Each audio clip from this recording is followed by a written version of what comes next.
So ఇవాళ Vedic పీరియడ్లో వచ్చినటువంటి మలివేద కాలం గురించి చూద్దాము. సో ఇప్పుడు మనం డిస్కస్ చేసుకునేది later Vedic period. So later Vedic period అంటే మలివేద కాలం. సో మలివేద కాలం అంటారు. సో మలివేద కాలం అనేది మనకి 1000 BC నుంచి 600 BC వరకు ఉంటుంది. సో 1000 నుంచి 600 BC వరకు ఉండేది మలివేద కాలం. సో తొలివేద కాలం అనేది మనకి ఆల్మోస్ట్ ఎంతవరకు ఉన్నది 1500. సో 1500 నుంచి 1000 BC వరకు. సో 1000 BC వరకు ఉన్నది తొలివేద కాలంగా మనం ఆల్రెడీ చెప్పుకున్నాము. దీని గురించి కంప్లీట్ అయిపోయింది. సో దీని తర్వాత వచ్చే పీరియడే సో మలివేద కాలం. సో దీనిలో చాలా చేంజెస్ వస్తాయి అన్నమాట. సో దీనికి సంబంధించి చేంజెస్ అనేవి చాలా వస్తాయి. ఆ చేంజెస్ ఏమన్నా ఇప్పుడు మనం డిస్కస్ చేసుకుందాం. సో చేంజెస్ అంటే మనకి ఏ విధంగా వస్తాయి చేంజెస్? ఒకటి రాజకీయ పరంగా. సో రాజకీయము సేమ్ ఇందాక మనం లాస్ట్ చెప్పుకున్నట్టుగానే ఇలానే ఉంటాయన్నమాట. నెక్స్ట్ ఫ్యామిలీ సిస్టమ్కి సంబంధించి కావచ్చు. సో ఫ్యామిలీ సిస్టము నెక్స్ట్ ఇంకా మనకి ఉమెన్కి సంబంధించి ఉమెన్కి సంబంధించిన చేంజెస్ కావచ్చు. ఇంకా మనకి ఆర్మీకి సంబంధించి సో సైనిక నిర్మాణాలకు సంబంధించి కూడా ఉంటుంది అనమాట. ఇంకా మనకి రిలీజన్కి సంబంధించి ఇటువంటి చేంజెస్ అన్నీ కూడా మారిపోతాయి. సో తొలివేద కాలానికి మలివేద కాలానికి చేంజెస్ వస్తాయి అనమాట. సో ఫస్ట్ మనము ఈ చేంజెస్ కంటే కూడా అసలు మలివేద కాలం అంటే ఏంటి, ఎలా ఉన్నది, సో వాళ్ళ స్థిరనివాసం ఎక్కడ ఉన్నది, అవన్నీ మనం డిస్కస్ చేసుకుందాం ఫస్ట్. సో ఇక్కడ చూడండి. So history of this age is primarily derived from the Vedic text compared the after Rigveda.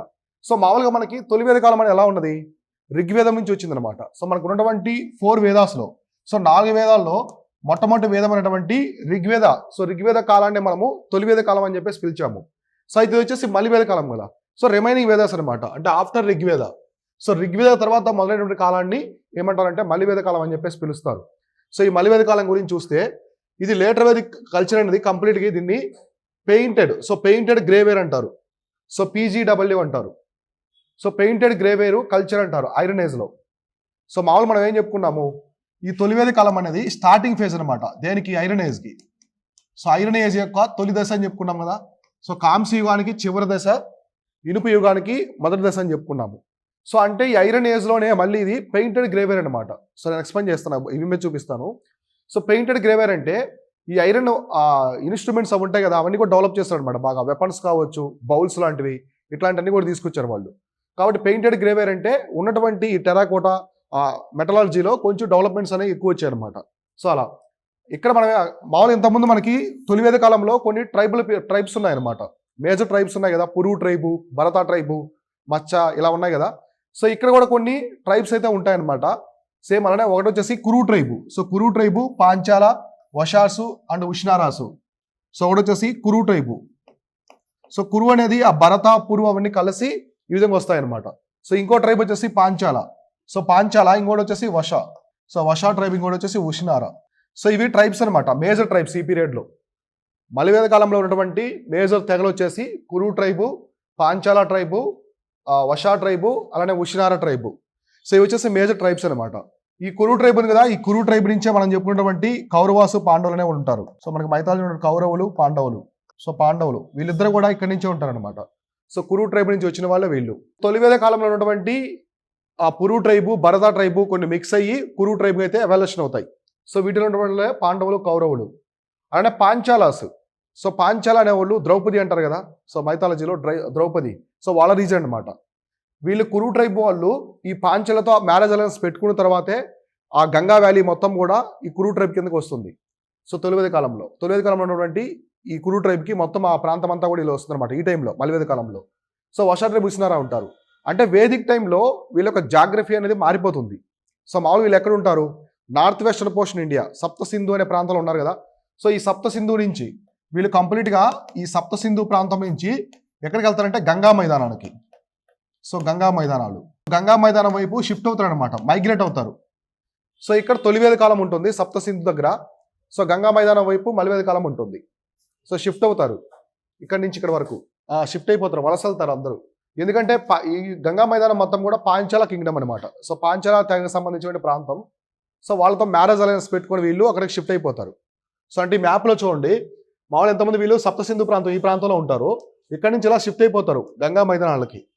So Bengal వరకు మొత్తం కూడా షిఫ్ట్ అవుతారు అనమాట, మ్యారేజ్ అలయన్స్లో అట్లాంటివి పెట్టుకొని. సో రాజ్య విస్తరణ కూడా చేసుకుంటారు. సో అంటే లేటర్ ఇది తొలివేద కాలం, ఇదంతా కూడా ఎర్లీ వేదిక్ పీరియడ్ అనుకోవచ్చు. సో ఇది లేటర్ వేదిక్ పీరియడ్. సో ఇలా షిఫ్ట్ అయిపోతారు అనమాట మొత్తం. సో అలా ఓకేనా, ఇదంతా ఇంట్రడక్షన్ దానికి సంబంధించింది లేటర్ వేదిక్ పీరియడ్కి. సో నెక్స్ట్ మనము తర్వాత చూద్దాం లేటర్ వేదిక్ పీరియడ్లో ఇంకా ఎటువంటి చేంజెస్ అనేవి వచ్చాయి అప్పట్లో. సో ఇది మనం చెప్పుకున్నాం కదా, సో పీజీడబ్ల్యూ అని చెప్పుకున్నాం, పెయింటెడ్ గ్రేవర్ అని చెప్పేసి. ఇది లేటర్ వేదిక్ పీరియడ్కి సంబంధించినటువంటి సో ఇటువంటి చేంజెస్ అనేవి. సో మనకి మలివేద కాలం. సో మలివేద కాలం ఇది 1000 నుంచి ఆల్మోస్ట్ 600 బీసీకి సంబంధించింది ఈ ఇమేజ్. సో ఇక్కడ ఉండేది అంటే ఇది తొలివేద కాలంలో మనకి మట్టి కుండలు లాంటివి. సో వీటి మీద చిన్న చిన్న డిజైన్స్ లా ఉండేవి. తర్వాత ఇలా షిఫ్ట్ అయింది అనమాట, మనకి ఐరన్వి ఇట్లాంటివనే వచ్చాయి ఎక్కువ. సో ఇది వచ్చేసి తొలివేద కాలం. ఇది తొలివేద కాలం 1500 to 1000 బీసీ. సో అంటే ఇదేంటిది, సో ఐరన్ ఏజ్ అనేది ఇప్పుడే ఇక్కడ ఫేజ్ ఫస్ట్ స్టార్టింగ్ ఫేజ్. ఇక్కడ వచ్చేసి ఆల్మోస్ట్ పీక్ స్టేజ్లో ఉంటుంది అనమాట. సో అత్యున్న స్థాయిలో ఉంటుంది ఈ ఇనుప యుగం అనేది. సో అందువల్ల మనకి వాళ్ళు ఉపయోగించే వస్తువులు కావచ్చు అవన్నీ కూడా కంప్లీట్గా ఇనుపుకి సంబంధించి ఉంటాయి అనమాట. అంటే ఐరన్ అనేది ఇక్కడ నుంచి ఎక్కువ ఉపయోగిస్తారు. సో ఐరన్ ఇనుము అనేది ఇనుపుకు సంబంధించినటువంటి వస్తువులు అనేవి ఎక్కువగా ఇక్కడ నుంచి ఉపయోగించడం జరుగుతుంది. So iron, so later Vedic పీరియడ్లోనే ఐరన్ అనేది పీక్ స్టేజ్లో ఉంటుంది. వాళ్ళు తయారు చేస్తారు వస్తువులు మొత్తం. సో ఇలాంటివి కాకుండా కాపర్ బ్లేడ్స్ కావచ్చు, అంటే వాళ్ళు ఉపయోగించే యుద్ధ పరికరాలు ఉంటాయి కదా, కత్తులు, డాలు, బల్లాలు. సో ఇటువంటి మొత్తం కూడా వాళ్ళు ఈ ఐరన్తోనే ఉపయోగిస్తారు అనమాట. సో చేంజ్ వచ్చేసి పెయింటెడ్ గ్రేవర్ అంటే ఇవన్నమాట. సో పెయింటెడ్ గ్రేవర్ అంటే సో ఈ విధంగా ఇనుపు వస్తువులకి రాగి వస్తువులకి డిజైన్ చేసుకుని చేసేవాళ్ళు. కానీ తొలివేద కాలంలో ఓన్లీ మట్టి కుండలు మాత్రమే ఉండేవి. సో ఇవి మట్టి కుండలకు మాత్రమే డిజైన్ చేసుకునేవాళ్ళు. సో ఇట్లా చేంజెస్ అనేవి అవుతాయన్నమాట లేటర్ వేదిక్ పీరియడ్కి, తర్వాత ఎర్లీ వేదిక్ పీరియడ్కి. సో తర్వాత ఈ లేటర్ వేదిక్ పీరియడ్లో జాగ్రఫిక్ ఎక్స్పాన్షన్ అనమాట. అంటే మనకి భూగోళ విస్తరణ లేదా భూభాగ విస్తరణ అనుకోవచ్చు. అంటే ఎలా జరిగింది, సో వీళ్ళు మామూలుగా ఈ ఆరియన్స్ అనేవాళ్ళు మొట్టమొదటిసారి ఎక్కడ సెటిల్ అయ్యారు, సప్త సింధు అనే ప్రాంతంలో సెటిల్ అవుతారు. సో సప్త సింధు అనేది ఏంటి, వాయువ్య భారతదేశం. సో వాయువ్య భారతదేశంలో ఉంటారు వీళ్ళు. సో మొట్టమొదటిసారి ఏది తొలివేద కాలంలో అంటే ఈ రీజన్ ఇక్కడ ఉంది కదా, ఈ రీజన్లో ఉంటారు. సో ఈ రీజన్లో ఉంటారు. ఇక్కడ నుంచి వీళ్ళు ఏమయ్యారు, షిఫ్ట్ అయ్యారు. సో గంగా మైదానానికి బెంగాల్ వరకు అనమాట. సో ఇక్కడ వరకు షిఫ్ట్ అయిపోతారు. షిఫ్ట్ ఎందుకు అవుతారంటే పాంచాల కింగ్డమ్ ఉంది కదా, సో పాంచాల కింగ్డమ్తో మ్యారేజ్ అలయన్స్ పెట్టుకుంటారు. అంటే ఇప్పుడు కౌరవులు ఉన్నారు కదా, కౌరవులు పాండవులు, వాళ్ళు ద్రౌపదిని మ్యారేజ్ చేసుకోవడము, అక్కడ చాలా మందిని మ్యారేజ్ చేసుకోవడము, ఇటువంటి అలయన్స్ వల్ల ప్లస్ వాళ్ళకి ఐరన్ కావాలి. సో ఐరన్ మైన్స్ అన్ని ఎక్కడ ఉంటాయి, మనకి జార్ఖండ్, ఛత్తీస్గఢ్ ఆ రీజన్లో ఉంటాయి. సో ఇటు వస్తారనమాట. ఐరన్ కోసం కూడా వాళ్ళు ఈస్ట్ వైపు రావడం జరుగుతుంది, తూర్పు వైపు. సో అక్కడి నుంచి ఐరన్ కలెక్ట్ చేసుకుని వెపన్స్ అట్లాంటివి తయారు చేస్తూ ఉంటారు. ఇలా లేటర్ వేదిక్ పీరియడ్ అనేది వాయువ్య భారతదేశం నుంచి మనకి తూర్పు భారతదేశం వైపు, అంటే మనకి బెంగాల్ రీజన్ వరకు వీళ్ళు రావడం అయితే జరుగుతుందన్నమాట. సో ఇట్లా ఇక్కడ చూడండి. So ఆరియన్స్ move to the eastern areas, అంటే తూర్పు ప్రాంతాలకి. సో భారతదేశంలో ఉన్నటువంటి తూర్పు ప్రాంతాలకి వీళ్ళైతే షిఫ్ట్ అవుతారు. తూర్పు ప్రాంతాలు ఎక్కడి నుంచి, వాయువ్య భారతదేశం నుంచి. సో వాయువ్య భారతదేశం నుంచి కంప్లీట్గా ఎక్కడికైతే షిఫ్ట్ అవుతారు. సో షిఫ్ట్ అయిన తర్వాత ఉన్నటువంటి ఈ కోర్ ఏరియా అనమాట. సో వాళ్ళు షిఫ్ట్ అవుతారు కదా, ఇక్కడ ఉన్నటువంటి కోర్ ఏరియా. సో ఈ కోర్ ఏరియా మొత్తాన్ని ఏమంటారంటే సో కురు పాంచాల రీజన్ అంటారు. అంటే ఆల్రెడీ కురు ట్రైబ్ ఉంది, నెక్స్ట్ ఇప్పుడు పాంచాల ట్రైబ్తో వీళ్ళు మిక్స్ అయ్యారు కదా. సో రిలేటివ్స్ అయిపోయారు మ్యారేజ్ పరంగా, అన్నిటి పరంగా. సో అందువల్ల ఇది ఏమంటారంటే కురు పాంచాల రీజన్ అంటారు, కురు పాంచాల. సో కురు పాంచాల ప్రాంతం. సో ఎప్పటి నుంచి దీన్ని ఇలా పిలుస్తారనమాట, కురు పాంచాల ప్రాంతం అని చెప్పేసి పిలవడం జరుగుతుంది ఈ ప్రాంతం మొత్తాన్ని కూడా. సో ఇది ఎప్పుడు ఎవల్యూషన్ అవుతుందంటే ఆల్మోస్ట్ మనకి మలివేద కాలంలో 1000 బీసీ. సో 1000 బీసీ అప్పుడు ఇలా షిఫ్ట్ అయిపోతారు మొత్తం. సో ఇక్కడ చూడండి, ఇక్కడ నుంచి వీళ్ళు ఎప్పుడైతే ఈ కురు ట్రైబ్కి సంబంధించిన వాళ్ళు, సో కురు అనేవాళ్ళు అక్కడ నుంచి పాంచాల రీజన్ వైపు షిఫ్ట్ అవుతారు.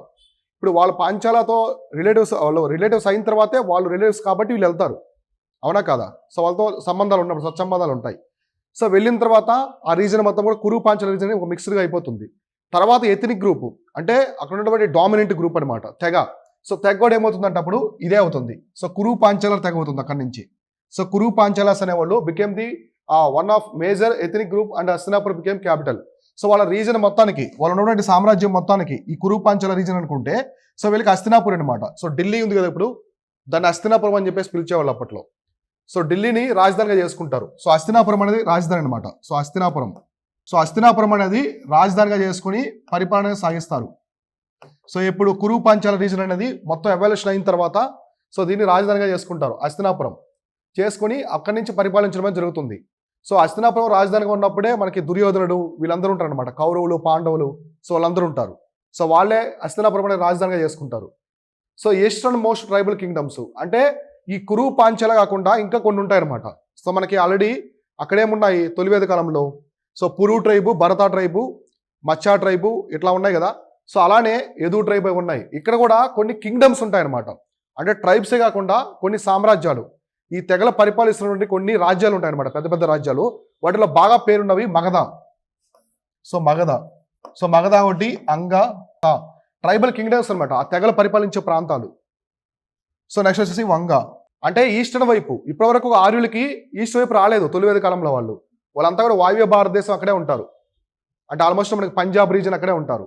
సో మొట్టమొదటిసారి పాంచాలతో వాళ్ళు అలయన్స్ పెట్టుకొని ఈ ప్రాంతానికి వస్తారు కదా. వాళ్ళు తూర్పు వచ్చేసరికి అక్కడ ఏముంటాయి, కొన్ని కింగ్డమ్స్ ఉంటాయి అనమాట. సో ఫేమస్ కింగ్డమ్స్ అనేవి ఉంటాయి, ఆ కింగ్డమ్సే ఇవి. సో మగధ ఒకటి, అంగ, నెక్స్ట్ వంగా కింగ్డమ్. సో ఇవి రాసుకోండి, ఇంపార్టెంట్. సో ముఖ్యమైనటువంటి తూర్పు ప్రాంతాల్లో ముఖ్యమైనటువంటి ట్రైబల్ కింగ్డమ్స్. సో తెగల సామ్రాజ్యాలను రాసుకోండి. సో తూర్పు వైపు ఉన్నటువంటి తెగ సామ్రాజ్యాలను రాసుకొని మగధ, అంగ, వంగ. ఇవి అంటే కురు, ఈ ట్రైబ్ వాళ్ళు పాంచాలతో కలిసి ఇక్కడికి వచ్చేసరికి ఇవి చాలా పెద్ద ట్రైబల్ కింగ్డమ్స్ అనమాట ఇక్కడ తూర్పు వైపు. సో మగధ ఎక్కడ ఉంటుంది, మనకి బీహార్ రీజన్లో ఉంటుంది. సో అంగ అనేది వెస్ట్ బెంగాల్ ఉంటుంది, ఇది కంప్లీట్గా బంగ్లాదేశ్లో ఉంటుంది, ఈ రీజన్లో ఉంటాయి. సో మామూలుగా మీకు మహాభారతంలో కర్ణుడు ఉంటాడు కదా, కర్ణుడు. సో దుర్యోధనుడికి ఫ్రెండ్గా ఉంటాడు కర్ణుడు. సో కర్ణుడికి మిత్రుడు కాబట్టి అతనికి ఒక రాజ్యం ఇస్తాడు. ఎవరు, దుర్యోధనుడు, మీకు ఐడియా ఉందా? సో అంగరాజ్యం అనేది ఇస్తాడు. సో కంప్లీట్గా ఇచ్చి పరిపాలించుకోమంటాడు. సో ఈ అంగరాజ్యం అంతా కూడా వీళ్ళ కిందే ఉంటుంది, కురు పాంచాల రీజన్ కిందే ఉంటుంది అప్పుడు. సో ఓకేనా. సో కాబట్టి అనమాట మనకి మహాభారత వారు కూడా ఆల్మోస్ట్ 1000 BC. సో ఈ తొలివేద కాలం నుంచి షిఫ్ట్ అవుతుంది మలివేద కాలానికి. సో మలివేద కాలం మొదటి దశలోనే మహాభారత వారని కూడా జరుగుతుంది అనమాట. సో మహాభారత కురుక్షేత్ర యుద్ధం కూడా అప్పుడే జరుగుతుంది. ఎవరెవరికంటే ఈ కురు ట్రైబ్లో ఉన్నటువంటి ఇద్దరు, సో అన్నదమ్ములు ఉంటారు కదా. సో కౌరవాసు, పాండవాసు. సో వీళ్ళిద్దరి మధ్య రాజ్యం కోసం. సో కౌరవులు వచ్చేసి పరిపాలిస్తూ ఉంటారు, రాజ్యం అంతా పరిపాలించేవాళ్ళు. రాజ్యం లేనివారు పాండవులు. సో ఓకేనా. సో వీళ్ళు పరిపాలించేది హస్తినాపురం. సో ఇప్పుడు ఢిల్లీ అనమాట, అప్పట్లో హస్తినాపురం అని పిలిచేవాళ్ళు. సో హస్తినాపురాన్ని రాజధానిగా చేసుకొని కౌరవులు పరిపాలిస్తూ ఉంటారు అనమాట. సో వాళ్ళకి మధ్య వారసత్వ యుద్ధం. సో రాజ్యం కోసం జరిగిన యుద్ధమే కురుక్షేత్ర. సో కురుక్షేత్ర కంటే ముందు జరిగింది తొలివేద కాలంలో దశరాజ్ఞ. సో దశరాజ్ఞ యుద్ధం చెప్పుకున్నాం కదా, బ్యాటిల్ ఆఫ్ 10 Kings అని. సో ఈ రెండు అనేవి వేద కాలంలో జరిగిన అతిపెద్ద యుద్ధాలు. సో ఒకటి మహాభారత వారు, అది ఓకేనా. సో ఇట్లా కాబట్టి ఇక్కడ మగధ ఒకటి, అంగ, తర్వాత వంగ అనే రాజ్యాలు ఉంటాయన్నమాట. అయితే మగధ అనేది చాలా పవర్ఫుల్ అవుతుంది తర్వాత. ఎప్పుడు కొంతమంది కింగ్స్ వచ్చిన తర్వాత బుద్ధిజం, జైనిజం టైంలో ఈ మగధ అనేది మన భారతదేశంలోనే కాకుండా ప్రపంచంలోనే one of the most powerful Kingdom అయితే అవుతుందన్నమాట. ఒకటి ఇంతవరకు అర్థమైంది కదా. సో వాళ్ళు ఎలా షిఫ్ట్ అయ్యారు, అసలు పాంచాల అంటే ఎవరు, కురు అంటే ఎవరు, ఆ కురు పాంచాల ఎందుకు ఏర్పడింది, వాళ్ళకి రాజధాని ఏంటి, ఎలా పరిపాలించారు అనేది. సో ఇదంతా కూడా వాళ్ళు ఎలా షిఫ్ట్ అయ్యారని చెప్పేసి, షిఫ్ట్ అయ్యి అక్కడ ఎలా సామ్రాజ్యం అనేది ఏర్పరిచారని చెప్పి. సో తర్వాత మనం చూస్తే దీనికి సంబంధించి సో మలివేద కాలానికి, సో ఇక్కడ చూడండి మనం ఆల్రెడీ తొలివేద కాలంలో డిస్కస్ చేసుకున్నాం కదా. సో దశరాజ్ఞ వారు, సో బ్యాటిల్ ఆఫ్ 10 Kings ఉంది కదా. సో దశరాజ్ఞ యుద్ధం అంటే 10 మంది రాజుల దగ్గర జరిగిన తర్వాత ఏమైంది, సో భరతవంశం అనమాట. సో భరతవంశం మొత్తం కూడా పరిపాలించింది కదా. సో భరతవంశం కూడా మొత్తం దేన్ని పరిపాలించింది, ఆర్యవర్త అనే ప్రాంతాన్ని పరిపాలించింది అనమాట. సో ఆర్యవర్త తర్వాత మనం ఏం చెప్పుకున్నాము, మన భారతదేశాన్ని మొత్తం డివైడ్ అని చెప్పాం కదా. ఆ డివైడ్ యొక్క ఎవాల్యుయేషన్ అనేది ఇక్కడ జరుగుతుంది. సో ఈ దశలోనే జరుగుతుంది. సో మీకు అక్కడ చెప్పాను, యుద్ధం తర్వాత మలివేద కాలానికి వచ్చిన తర్వాత భారతదేశాన్ని డివైడ్ చేస్తారని చెప్పేసి. సో ఈ విధంగా డివైడ్ చేస్తారనమాట. సో మన ఇండియా మొత్తాన్ని కూడా సో ఫస్ట్ ఆర్యవర్త అంటారు. సో ఆర్యవర్త అంటే నార్థన్ ఇండియా. సో మీరు ఆల్రెడీ రాసుకుని ఉంటారు. సో ఆర్యవర్త అంటే ఉత్తర భారతదేశం అనమాట. సో ఉత్తర భారతదేశం మొత్తాన్ని ఆర్యవర్తాన్ని పిలవడం జరుగుతుంది.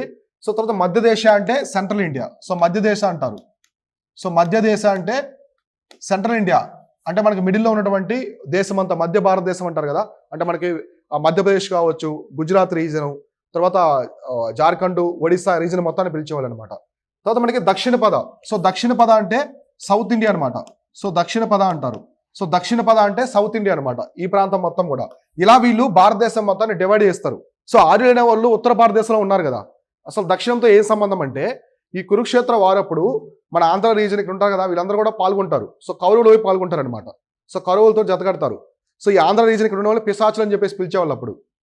సో పిశాచులు అని పిలుస్తారు అనమాట, ఒక ట్రైబ్ ఉంటుంది, ఇలా పిలుస్తారు. ఫస్ట్ టైము ఒక స్క్రిప్ట్ తీసుకొచ్చింది కూడా ఈ రీజనే. అంటే ప్రపంచంలో రాయడం మొదలుపెట్టింది కూడా పిశాచులు, అంటే మన ఆంధ్ర రీజను, ఈ ప్రాంతం సౌత్ వైపు ఉండేవాళ్ళు అనమాట. సో వీళ్ళంతా కౌరవుల వైపు ఉంటారు. సో మహాభారత యుద్ధంలో కౌరవుల వైపు ఉండి పోరాడతారు అనమాట. సో అందువల్ల ఇప్పుడు కౌరవులు ఓడిపోతారు కదా మహాభారతంలో. సో ఓడిపోయిన తర్వాత పాండవుల చేతికి రాజ్యం వస్తుంది. వీళ్ళంతా ఈ రాజ్యాన్ని ఏకం చేసి పాలిస్తారనమాట. సో పాలించే క్రమంలో దేశాన్ని ఇలా డివైడ్ చేసుకుంటారు. దక్షిణ పదము, మధ్య దేశము, ఆర్యవర్త అని డివైడ్ చేసుకుంటారు. సో ఆర్యవర్త అంటే ఏంటి, ఇది ఓన్లీ నార్త్ ఇండియాకి సంబంధించింది, మొత్తం ఇండియా అంతా కాదు. సో ఆర్యవర్త అంటే కేవలం నార్త్ ఇండియా మాత్రమే. అందులో మీకు ఆర్యవర్త అంటే క్లియర్గా చెప్పాలంటే ఇంకా వెస్ట్రన్ గంగా వ్యాలీ అంటే పశ్చిమ గంగా లోయ అంటారు కదా. సో పశ్చిమ గంగా లోయ. సో పశ్చిమ గంగా లోయ అంటే ఎక్కడ వస్తుంది మనకి? యూపీ, ఢిల్లీ రీజన్, యూపీ ఉన్నాయి కదా. సో ఆ రీజన్లో వస్తుంది అన్నమాట. ఓకేనా. ఎస్పెషల్లీ ఆ రీజన్ ఎందుకంటే గంగా మైదానం అనేది చాలా సారవంతమైంది. యమునా నది అనేది గంగా నదిలో కలుస్తుంది కదా, అలహాబాద్ ప్రయాగరాజ్ దగ్గర. సో అది చాలా సారవంతమైన నేలలు అనమాట అక్కడ. సో వరి మంచి ఒండ్రు మృతికలు ఉంటాయి, సారవంతమైనవి. సో కాబట్టి ఆ రీజన్ మొత్తం ఆర్యవర్త అని చెప్పేసి పిలవడం జరుగుతుంది. సో ఇలా దేశాన్ని ఈ మలివేద కాలంలో డివైడ్ చేసుకుని పరిపాలించడం అనేది జరుగుతుంది అనమాట. ఓకేనా. సో ఇలా ఇది జాగ్రఫిక్ పరంగా అంటే వాళ్ళు లేటర్ వేదిక్ టైంలో భారతదేశాన్ని ఏ విధంగా డివైడ్ చేసి పరిపాలించలేదు అనేది. ఇప్పుడు మనము అసలు కండిషన్స్, సో ఆ రోజుల్లో కండిషన్స్ అనేవి ఎలా ఉన్నాయి ఇప్పుడు చూద్దాం. మనం తొలి వేదిక కాలంలో డిస్కస్ చేసుకున్నాం కండిషన్స్ అనేవి, అలానే ఇప్పుడు ఎలా ఉన్నాయి చూద్దాము. ఫస్ట్ పొలిటికల్ స్ట్రక్చర్ అనమాట, అంటే రాజకీయ నిర్మాణం. సో రాసుకుని హెడ్డింగ్ పెట్టుకోండి, రాజకీయ నిర్మాణం. సో మీరు మలివేద కాలం అని చెప్పేసి హెడ్డింగ్ పెట్టుకొని దాని కింద రాసుకోవాలి ఇవన్నీ కూడా. సో రాజకీయ నిర్మాణం మనం డిస్కస్ చేసుకునేది లేటర్ వేదిక్ పీరియడ్, అంటే 1000 నుంచి 600 BC. సో దీనికి సంబంధించి సో రాజకీయ నిర్మాణం అనేది అప్పట్లో ఎలా ఉన్నది. సో మలివేద కాలంలో, సో తొలివేద కాలం వేరు, మలివేద కాలం వేరు. సో ఇక్కడ చూడండి రిగ్వేదిక్ ట్రైబల్ అసెంబ్లీస్. మనం రిగ్వేదిక్ టైం, రిగ్వేదిక్ అంటే ఎర్లీ వేదిక్ పీరియడ్ అని, అంటే తొలివేద కాలం. సో తొలివేద కాలంలో మనం కొన్ని అసెంబ్లీస్ చూసాం, అవునా కదా. ఏ ఉన్నాయి? సభ, సమితి, విధాత, గణ ఇట్లా పిలిచాం కదా మనము. అవన్నీ కూడా కనుమరుగైపోతాయి. సో అటువంటి సభలు అవేమి ఇక్కడ ఎక్కువ ఉండవు అనమాట. కాబట్టి ఆ టైంలో ఉన్నటువంటి ప్రాముఖ్యత, అంటే సభలు అవన్నీ ఉంటాయి, వాటికి ప్రాముఖ్యత కోల్పోతారు. సో కాబట్టి వీళ్ళు దీనికి సంబంధించిన మామూలుగా సభలో ఏం డిస్కస్ చేసుకునేవాళ్ళు, వాళ్ళకి సంబంధించిన విషయాలు అవన్నీ డిస్కస్ చేసుకుంటారు కదా. ఈ ప్రాముఖ్యత అనేది బాగా డౌన్ అయిపోతుంది, అంటే ఆ వాల్యూ కోల్పోతాయి. అవన్నీ సభలు అవన్నీ కూడా వాల్యూ అనేది కోల్పోతాయి. ఎందుకంటే తొలివేద కాలంలో ఏ సభ జరిగినా కూడా మహిళలు పాల్గొనేవాళ్ళు, వాళ్ళకి సలహాలు తీసుకునేవాళ్ళు, రాజులు వాళ్ళంతా కూడా, అంటే అందరినీ గౌరవిస్తూ తీసుకునేవాళ్ళు అనమాట. ఇక్కడ దానికి ప్రాముఖ్యత కోల్పోయిందంటే అర్థం ఏంటి? ఎవరు సజెషన్స్ అనేది తీసుకోరు, రాజే హెడ్ అనమాట. రాజు ఏది చెబితే అదే. తర్వాత మహిళలు కూడా కోల్పోతారు, మహిళలు కూడా పాల్గొనరు. ఇక్కడ మనం చూసుకుంటే ఆల్మోస్ట్ విధాత అనేది కంప్లీట్గా డిసప్పీర్ అయిపోతుంది. సో జీరో అయిపోతుంది అనమాట, డిసప్పీర్ అయిపోతుంది. విధాత అంటే ఏంటి? Assembly of tribal people, tribe అనమాట. వాళ్ళ తెగ ఉంది కదా. సో తెగకు సంబంధించినటువంటి అందరూ కూడా అటెండ్ అవుతారు ఇందులో. ఆ తెగకు సంబంధించిన మొత్తం అటెండ్ అవుతారు కదా. విధాత అంటే అసెంబ్లీ ఆఫ్ ట్రైబ్ అనమాట. వీళ్ళు ఇందులో ఉమెన్ ఉంటారు, మెన్ ఉంటారు, సో పెద్దలు, ఎలైట్స్ అందరూ కలిపి ఉంటారు. ఆ తెగకు సంబంధించిన మొత్తం ఉంటారనమాట. సో ఇటువంటి విధాత అనేది కనిపించదు అసలు. ఆ తెగకు సంబంధించి డిస్కస్ చేసుకుంటారు కదా, అది కనిపించదు. సో ఎందుకంటే మనకి సాలిడ్ ఎవిడెన్స్ అనేది లేదు, కాకపోతే కొన్ని తెగలు కలిసిపోయాయి కదా. సో అందువల్ల ప్రత్యేకంగా తెగకి సంబంధించి మీట్ అనేది లేకపోయి ఉండొచ్చు, అయి ఉండొచ్చు, అది కూడా ఒక రీజన్ అయి ఉండొచ్చు అనమాట. కాబట్టి విధాత అనేది కంప్లీట్లీ డిసప్పీర్ అయిపోద్ది. సో సభా సమితి ఇట్లాంటివి ఉంటాయి, కానీ ఈ విధాత అనేది అసలు కనిపించదు అనమాట. సో రాజకీయంగా ఇటువంటి చేంజెస్ అనేది రావడం జరుగుతుంది. అంటే ఓవరాల్గా రిగ్వేదిక్ తొలివేద కాలంలో ఉన్నటువంటి సభా సమితి వాటి ఇంపార్టెన్స్ మొత్తం కూడా ఏముండదు అనమాట, కనుమరుగైపోతాయి. తర్వాత ఇక్కడ చూడండి జన, అంటే మనకి మామూలుగా జన అని పిలుస్తారు ఒక ప్రాంతాన్ని. సో తొలివేద కాలంలో ఒక రీజన్ ఉంది, ఈ రీజన్ పరిపాలిస్తున్న ఒక వ్యక్తి, దీని అప్పట్లో జన అని పిలిచేది. సో జన అని పిలుస్తారు అనమాట. సో ఇది ఒక జన, సో ఇంకొక ప్రాంతం, సో ఇది ఒక జన, సో ఇంకొకటి, సో ఇది ఒక జన, ఇట్లా తెగలు పరిపాలిస్తూ ఉండేది అనమాట. ఎక్కడ? తొలివేద కాలంలో. సో రిగ్వేదిక్ టైంలో. సో ఇక్కడ ఏమవుతాయంటే ఈ జనాస్ అన్ని కలిపి జనపదాస్ అవుతాయి అనమాట. సో జనపద అంటే ఇదంతా కలిపి, సో ఇదంతా కలిపితే జనపద, సో జనపద అవుతాయి అనమాట. సో చిన్న చిన్న ప్రాంతాలు కలిపి ఇలా అవుతాయి. ఓకేనా. ఇటువంటి జనపదాలు మొత్తం ఇంకా కొన్ని కలిపితే మహాజనపదాస్. సో జన అనేవి జనపదాస్ అవుతాయి. సో ఈ జనపదాస్ అనేవి కలిపి మహాజనపదాస్ అయితే అవుతాయి అనమాట. సో ఇట్లాంటి జనపదాలు మొత్తం కలిపితే మళ్ళీ మహాజనపదాసు. సో మహాజనపద అయితే మహాజనపదాస్ అనేవి ఇప్పుడే రావన్నమాట. ఓన్లీ జనపద మాత్రం ఎవల్యూషన్ అవుతాయి. ఈ జన ప్రాంతాలనే జనపద అంటారు, అంటే చిన్న చిన్న ప్రాంతాలను కలుపుకొని జనపద అంటారు. సో కొన్ని జనపదాలు కలిస్తే మహాజనపదాసు. సో మన భారతదేశం మొత్తము 16 మహాజనపదాసులు డివైడ్ చేస్తారు. అవి నెక్స్ట్ క్లాస్లో డిస్కస్ చేసుకుందాం మనము. సో మన సౌత్ ఇండియా మొత్తం కలిపి ఒకే మహాజనపద ఉంటుంది, అస్మక అని చెప్పేసి. సో రిమైనింగ్ వేరుంటాయి. కాబట్టి మనకి రిగ్వేదిక్ టైంలో ఉన్నటువంటి జన అనమాట, అది జనపదానికి ఇక్కడ ఎవల్యూషన్ అవుతుంది. సో మహాజనపదాస్ అనేవి ఇంకా ఎవల్యూషన్ అవ్వవు.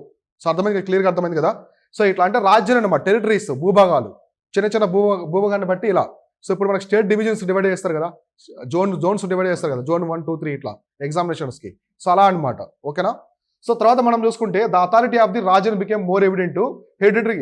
ఇక్కడ చూడండి దీని అర్థం ఏంటంటే రాజన అంటే రాజు ఉన్నాడు కదా, సో కింగ్, సో ఇంతకుముందు రాజునికి యొక్క కర్తవ్యాలు ఏముండేది, అతను వచ్చేసి ఆ ప్రొటెక్టర్ ఆఫ్ ది కౌస్ అనమాట. సో గోపి అంటారు కదా, సో కౌస్ను కాపాడాలి, ప్లస్ ఇంకోటి ఏంటి, అతను రాజ్యాన్ని కాపాడాలి, అడ్మినిస్ట్రేటివ్గా ఉండాలి, ఇట్లా చాలా కర్తవ్యాలు ఉండేది ఎవరికి, రాజుకి.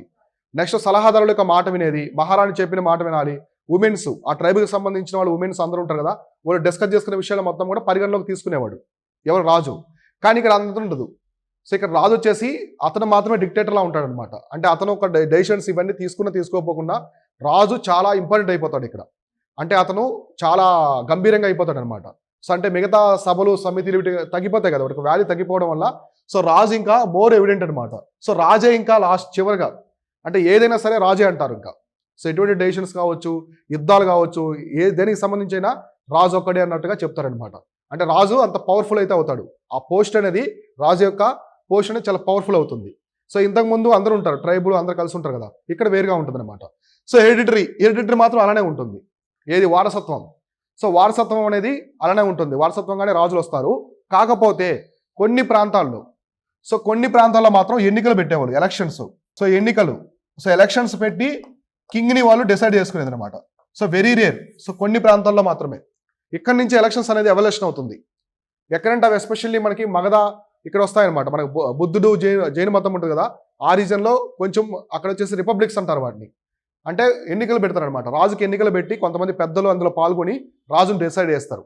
సో కాబట్టి లేటర్ వేదిక్ పీరియడ్లో హెరిడిటరీ కాకుండా లిటిల్ బిట్ ఆఫ్ కొంచెము ఎన్నికలు అనేవి కనిపించాయి అనమాట అక్కడక్కడ రాజుకి. ఓకేనా. సో వారసత్వమే కాకుండా ఎన్నికలు కూడా పెట్టి రాజుని చూజ్ చేసుకునేవాళ్ళు. సో ఇక్కడ అల్టిమేట్గా రాజు అయినప్పటికి కూడా సో కొన్ని ప్రాంతాల్లో ఇలా చూజ్ చేసుకునేవాళ్ళు, అర్థమైందా. సో కాబట్టి వారసత్వమే కాకుండా ఈ ఎన్నికల అనే కాన్సెప్ట్ కూడా ఇక్కడ రావడం అయితే జరుగుతుంది, ఎన్నుకుంటారు. సో తర్వాత ఇక్కడ చూడండి, కింగ్ డిడ్ నాట్, ఇంకా రాజుకి శాశ్వత సైన్యం ఉండదన్నమాట. తొలివేద కాలంలో లేదు, మలివేద కాలంలో కూడా ఉండదు ఇంకా. సో ఏదైనా యుద్ధం వచ్చినప్పుడు వాళ్ళకి సంబంధించిన బంధువులు, ఆ ట్రైబ్స్ ఉంటాయి కదా, ఆ తెగల మొత్తాన్ని సమూహాన్ని ఏర్పరచుకొని సైన్యంలో చేసుకుని యుద్ధానికి వెళ్ళేవాళ్ళు. అంతే తప్ప స్టాండింగ్ ఆర్మీ అనేది రాలేదన్నమాట. సో పర్మనెంట్గా స్టాండింగ్ ఆర్మీ అనేది ఉండదు, శాశ్వత సైన్యం. సో శాశ్వత సైన్యం అనేది ఇంకా ఉండదన్నమాట, శాశ్వత సైన్యం అనేది లేదు. సో అప్పటికప్పుడు వాళ్ళు మొత్తం కూడా వాళ్ళ మొత్తాన్ని తీసుకొని గ్రూప్గా ఏర్పరచుకొని సైన్యంగా యుద్ధానికి వెళ్ళేవాళ్ళు. సో కాబట్టి పొలిటికల్గా ఈ విధంగా ఉండేది. సో జనాస్ అనేవి జనపదాస్ అయ్యాయి, సభలన్నీ కోల్పోయాయి, విధాత అనేది డిసప్పీర్ అయిపోయింది, మహిళల యొక్క రోల్ కూడా తగ్గిపోయింది. తర్వాత ఇంకా చూసుకుంటే రాజు అల్టిమేట్ అవుతాడు, సభలు సమితిస్ ఇట్లాంటి ప్రాముఖ్యతని కోల్పోవడం వల్ల. సో రాజుకు సంబంధించి వారసత్వంగానే రాజులు అనే వాళ్ళు వస్తారనమాట, వాళ్ళ కొడుకులు మనవాళ్ళు ఇలానే వస్తారు. కాకపోతే కొన్ని ప్రాంతాల్లో ఎలక్షన్స్ అనేవి కనిపించాయి ఇక్కడ. సో తర్వాత మనకి ఎటువంటి ఆర్మీ, శాశ్వత సైన్యం అనేది ఉండదు. సో రాజుకి శాశ్వత సైన్యం అనేది ఉండదు. సో యుద్ధాలు వచ్చినప్పుడు అందరినీ ఒక కూటమిలో ఏర్పరచుకొని తెగల మొత్తాన్ని యుద్ధానికి వెళ్తారనమాట. సో ఈ విధంగా ఈ రాజకీయ నిర్మాణం అనేది లేటర్ వేదిక్ పీరియడ్లో ఈ విధంగా ఉన్నది. సో లేటర్ వేదిక్ పీరియడ్లో సో ఇది కంప్లీట్గా రాజకీయానికి సంబంధించింది. అంటే కింగ్స్ ఎలా ఉన్నారు, ఆర్మీ ఎలా ఉంది, వాటికి సంబంధించి. అయితే రాజు కొన్ని యాగాలు చేసేవాళ్ళు అప్పట్లో. సో రాజు కొన్ని పవర్స్ కోసము, రాజ్య విస్తరణ కోసము. సో ఇటువంటి యాగాలు ఎందుకు చేస్తారంటే మూడు విషయాలు. సో ఒకటి వచ్చేసి రాజ్య విస్తరణ, so expansion of the Kingdom అనమాట. సో రాజ్య విస్తరణ చేసినప్పుడే కదా రాజులో సమర్థుడా కాదో తెలిసేది.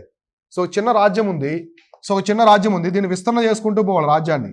ఇలా చేసుకుంటూ పోతేనే రాజు సమర్థుని తెలుస్తుంది. సో ఉన్న ప్రాంతంలోనే ఉండిపోకూడదు, పాపులేషన్ పెరుగుతూ ఉంటారు.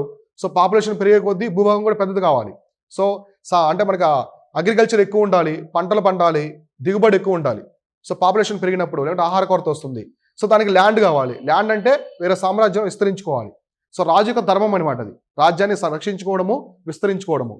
సో కాబట్టి విస్తరించాలంటే ఖచ్చితంగా రాజ్య విస్తరణ ఒకటి, ఇది కీలకంగా ఉంటుంది రాజుకి.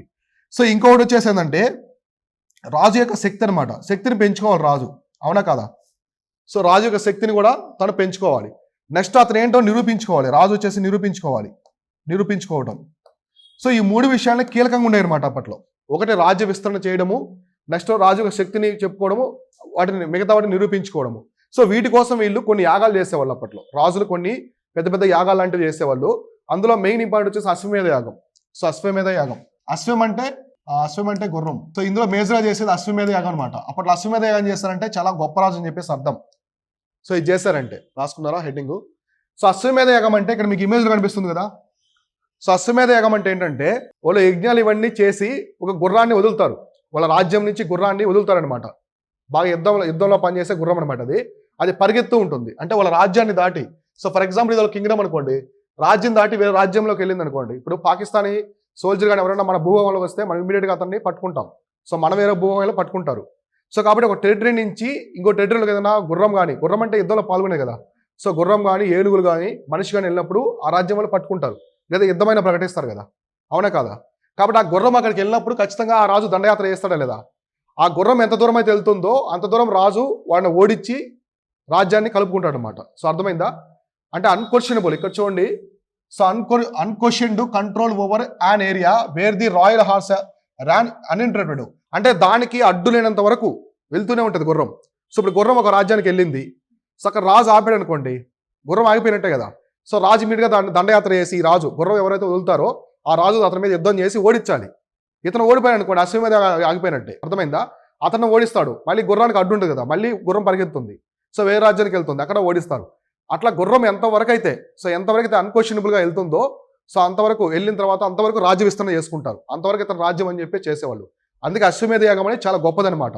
అంతే కదా, తన యొక్క శక్తి అనేది నిరూపిస్తున్నాడు లేదు రాజు ఇక్కడ. సో ఎన్నో రాజ్యాన్ని ఓడిస్తారు. అంటే గుర్రం అనేది ఎక్కడ ఆపకుండా పరిగెత్తూనే ఉంటుంది. సో ఏ రాజు అయితే దాన్ని గట్టిగా ఆపుతాడు, ఎప్పుడు ఆపగలడు? ఈ రాజును ఓడిస్తేనే కదా. ఈ రాజును ఓడించినప్పుడే ఆ గుర్రాన్ని ఆపుతాడనమాట. సో అట్లా అశ్వమేధ యాగం అనేది చేసేవాళ్ళు. సో కాబట్టి ఆ గుర్రం ఎంత దూరం పరిగెత్తుందో అంతవరకు తన రాజ్యంగా ప్రకటించుకుంటాడు, వాళ్ళందరినీ ఓడిస్తాడు. సో అట్లా సో ప్రకటించినప్పుడు ఒకటి వాళ్ళు యుద్ధాలు చేయొచ్చు, లేదా ఇతని కింద ఉండిపోవచ్చు పెద్ద సైన్యం ఉన్నప్పుడు. దాన్ని అశ్వమేధ యాగం అంటారు.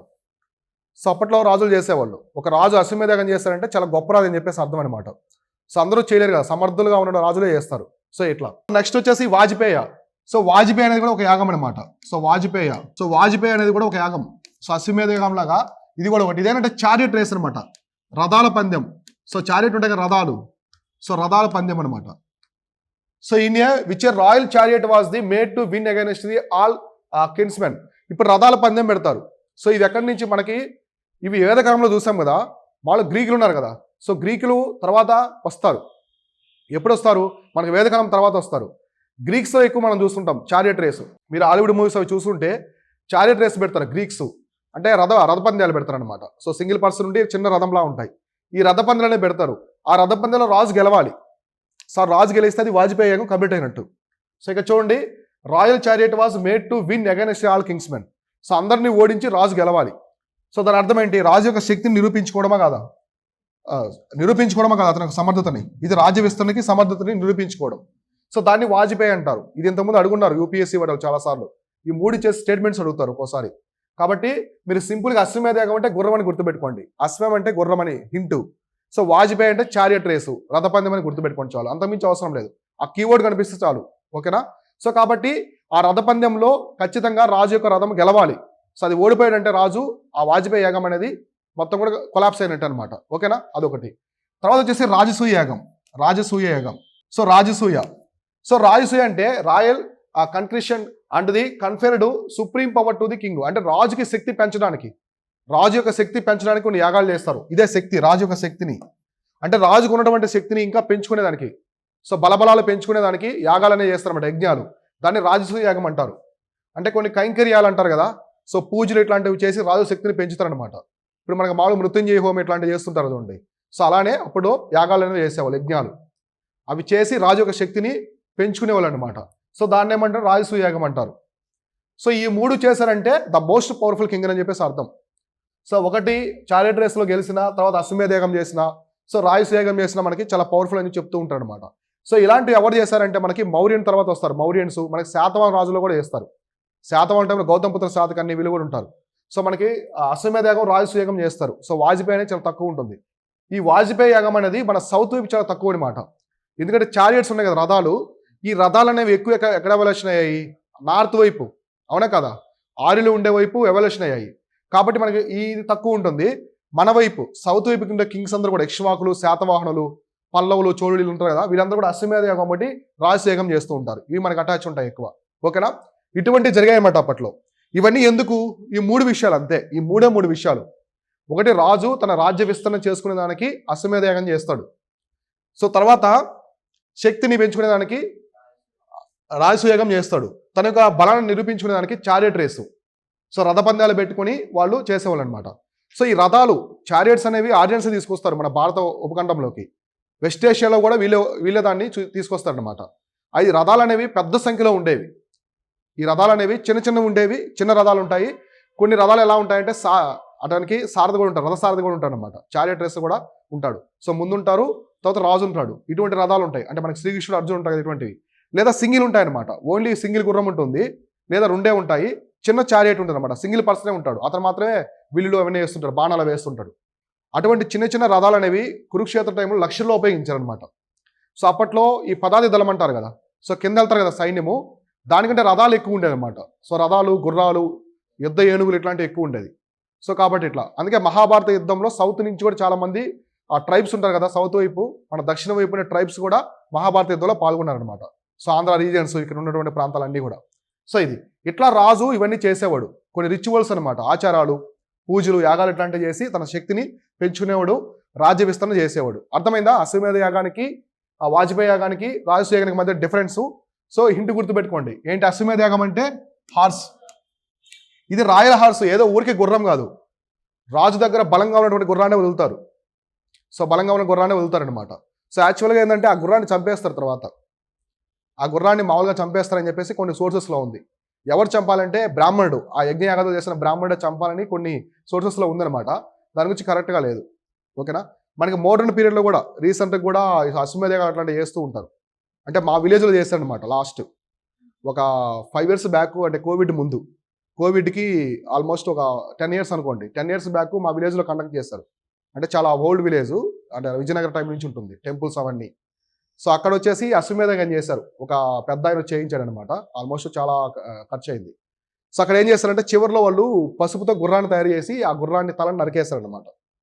పసుపుతో తయారు చేశారు గుర్రాన్ని, టర్మరిక్తో ఒక బొమ్మను తయారు చేసి గుర్రం బొమ్మని, ఆ లాస్ట్ ఆ గుర్రం యొక్క తలని నరికేశారనమాట. అంటే అది ఒక ఎవిడెన్స్ లాగా మనకు కనిపిస్తుంది కదా. సో చివరికి ఆ గుర్రాన్ని చంపేస్తారని చెప్పేసి అట్లా. ఓకేనా? ఇలా అనమాట. అట్లా అశ్వమేధ యాగము, రాజసూయ యాగము ఇవి చేసేవాళ్ళు. సో ఇలా కాకుండా తర్వాత